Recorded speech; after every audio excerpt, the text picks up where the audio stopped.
C'est un projet de la Fédération nationale des chasseurs qui a été initié en 2020.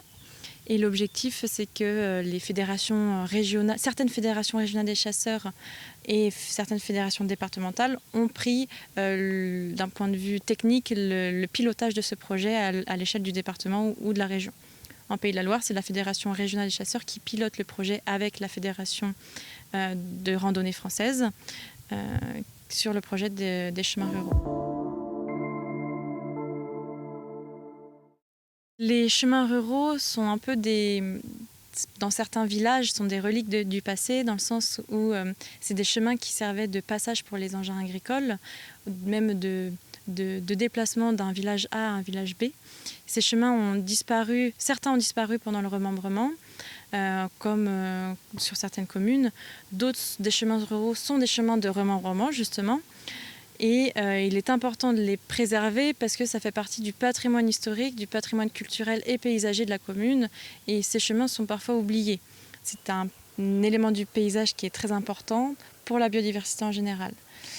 Les haies sont en zone de refuge, de zone d'apport en alimentation et une zone de reproduction pour beaucoup d'espèces animales et sont vraiment un élément très important dans leur cycle de vie.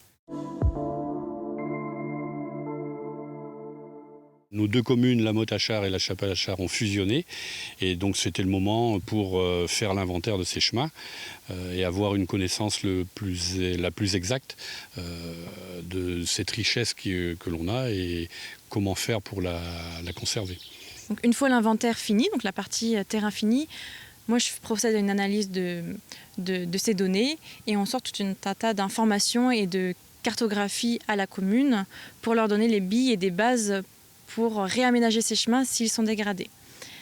L'idée, c'est de proposer des exemples d'aménagement sur ces chemins. Par exemple, ça peut aller très bien de la plantation bocagère à de la gestion différenciée de bandes enherbées sur ces chemins. Ça va être l'objectif d'ouvrir des discussions et des temps d'échange sur la gestion de ces chemins, mais plus généralement sur le bocage et de la commune. En Vendée, on va avoir effectivement des chemins ruraux avec des haies bocagères, mais ça va dépendre du secteur de la Vendée. En plaine et en marraine, nous ne vont pas retrouver ce paysage de bocage.